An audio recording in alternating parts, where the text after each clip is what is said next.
there's more than enough healthy, nutritious food produced right here in America to feed every last hungry child. If only there was a way to get it to them. That's why the Feeding America nationwide network of food banks collects surplus food to give hope to hungry kids and their families all across our country. But they can't do it without your help. Join me in supporting Feeding America at your local food bank and at feedingamerica.org. Together, we can solve hunger. Together, we're Feeding America. A message from Feeding America and the Ad Council.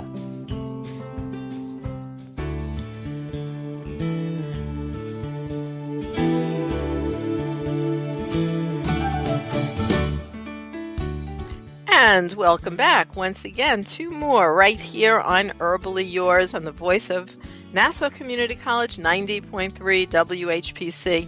I'm Ellen Kamai, the natural nurse. You can always find me at naturalnurse.com. And you also can meet with us in person. We have lots of classes where we take people out in the field gathering herbs.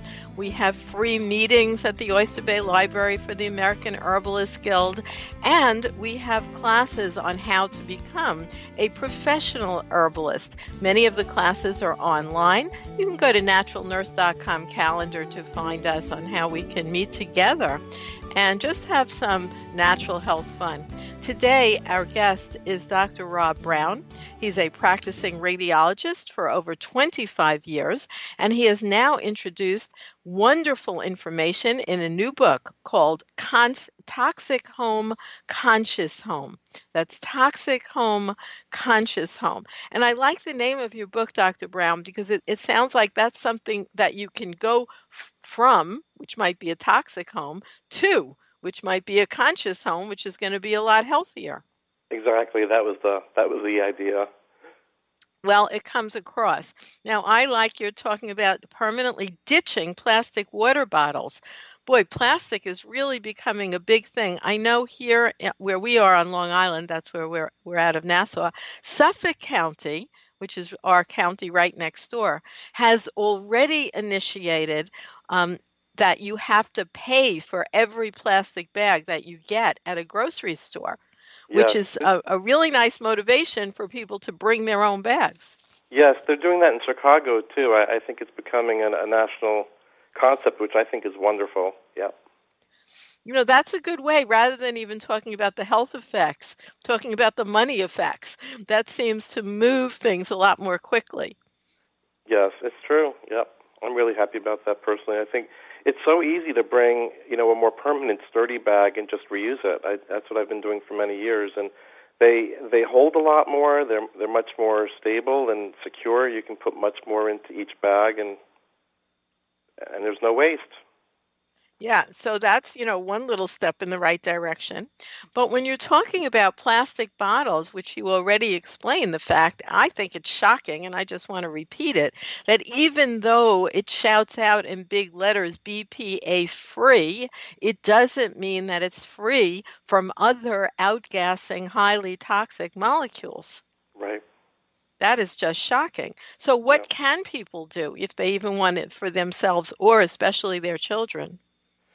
Well, they sell high-quality water filtration systems for the home, and my favorite are the gravity drip systems. And so you take your tap water and you filter it through a high-quality system, one that will remove all types of organic and inorganic compounds, and you end up with purified water that you've created, and you put it in a glass container in your refrigerator, or you pack it up in glass bottles or stainless steel canisters, and you bring them to work or to the gym or to school, and you don't have to worry about it.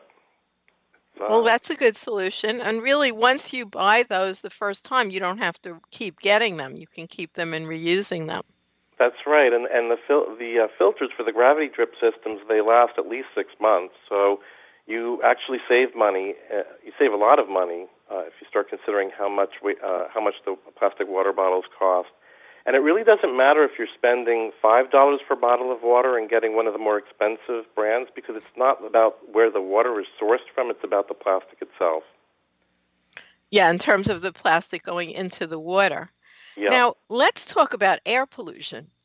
because I know you have an entire chapter in your book, Toxic Home, Conscious Home, specifically on air. What do you, how can that be tested? And what about all these commercial things that try to make the air smell good? So yes, there are two types of air pollution that I cover many different types of air pollution, but the two most common subcategories are microparticulates and volatile organic compounds.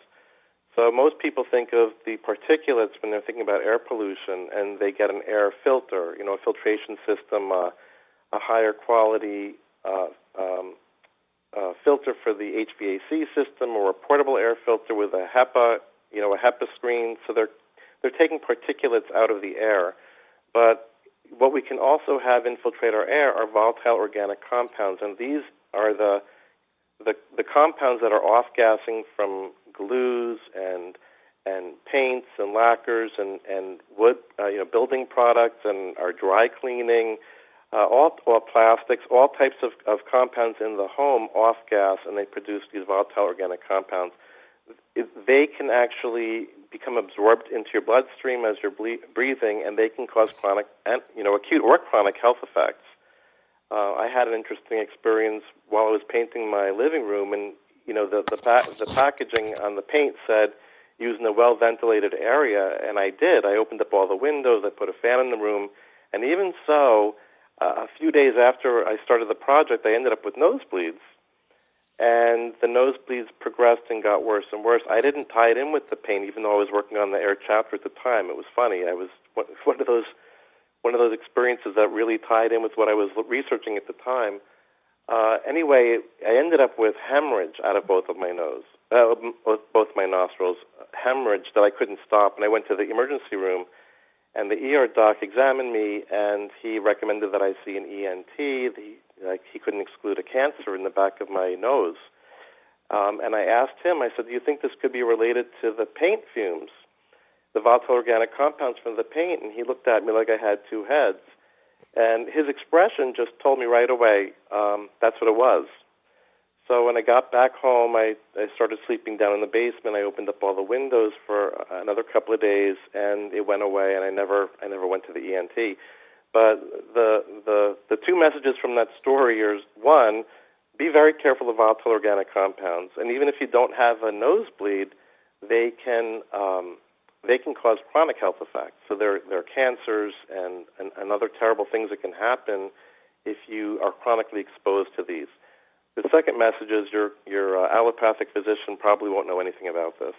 Yeah, that is a shame. And I want to remind you, listeners, that you're listening to Herbally Yours on the voice of Nassau Community College, 90.3 WHPC. I'm Ellen Kamai, the natural nurse, and my guest today is Dr. Rob Brown, and he is the author of this book that has tons of content to help you and your family stay well. It's called Toxic Home, Conscious Home. And Dr. Brown, a lot of your recommendations, as you said, you first have to step back and have some awareness about it.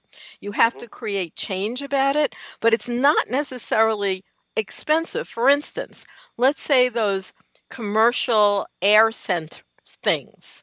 I think they are highly toxic. Right.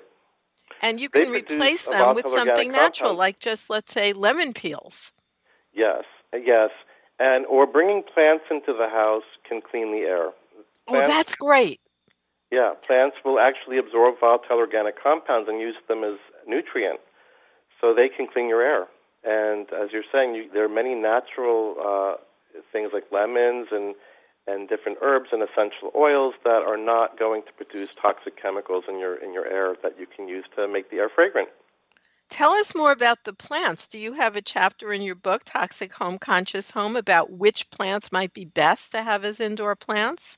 I do have a list in the book, but I tell people that the best thing to do is just put a plant in each room and choose what you like. I think the idea of being connected to the plants is very important, and they all absorb something, and it's very hard to know exactly what chemicals are in your air because there are thousands and thousands of volatile organic compounds that we're faced with. So it's impractical to go after one at a time. It's best to just have a selection of plants and have each of them do their thing. But Well, I do have a you list. do need more information because, for instance, some rooms are really dark, and there are plants that do well without direct sunlight, and et cetera. So Yeah, sometimes that has to do with what plant you might choose, and there are certainly plants that are known to be really, really good indoor plants. And as you said, you have a list in your book, yes, and then people can see what they like. And of course, you can sort of make them if you have children, make them sort of plant pets that the children can be involved with their care as well. yes. My children both have plants in their rooms. It Do teaches they them help how to take care of it? something. What's that? Are they involved with watering them and taking care of them? Oh yeah, yeah, absolutely. They water their plants. Yep. And So they that's a nice thing to do. It's just another responsibility about how we are involved with creating a well home. Do you right. discuss this entire thing with your children as well, like why you might not want them to use a plastic BPA water bottle? Oh, they know. Yeah, they they know all about it. They buck me as kids do, but in general, I think they're pretty much the healthiest kids in their class. So God bless. yeah, yeah. I think that they've benefited from all this research for sure. I know with my children, and I have two of them, one really went along with it, and the other one, I have to say, she kind of rebelled and specifically wanted to go in the opposite direction, I think, because I promoted all this their whole life. Yep. That's kids for you. That's what kids do, right? Now, what about sound? You actually discuss noise pollution in your book, Toxic Home, Conscious Home. Yeah, so sound is really interesting, and the more I read about it, the more intrigued I became. Noise, in particular, is a subset of sound, and it causes a stress reaction. And what's interesting is even if you can tune out noise, ambient noise, consciously, your body is not tuning it out. So you're producing the stress hormones even if you're not consciously aware of the noise. And so that's an important thing to realize. And so there are ways to, reduce the sound, noise in let's say if you're living in an apartment and you're surrounded by street noise, there are different, types of windows you can put out, on your windows to reduce the ambient noise. You can wear earplugs when you go to sleep. There are things you can do to reduce the noise that you're exposed to, particularly while you're sleeping, which I think is the most critical time. But people think, if it's not bothering me consciously, that it's not affecting my health, but that's actually not true. Well, that is the whole point of your book, to be aware of these things before they become a health issue. And we're going to have to end here, Dr. Brown, but I want people to know a good place to find you. Would that be robbrownmd.com? Is that the best place to find you? Yes, my website is robbrownmd.com, and from there they can find me on Facebook and Twitter and LinkedIn and have access to my book and my blog, and that's probably the best way. And also my email is on the website. They can email me directly. And if anyone would like to hear our show again or find Dr. Rob through our show, we have live links on the archive. And thank you so much for joining us today, Dr. Brown. Thank you for having me. It was very enjoyable. And thank you once again for tuning into Herbally Yours, produced in the studios of 90.3 WHPC, Nassau Community College, Garden City, New York. For further information, email us at whpc@ncc.edu. This is your host, Ellen Kamai, at naturalnurse.com, inviting you to join us next week for another edition of Herbally Yours. Until then, stay healthy.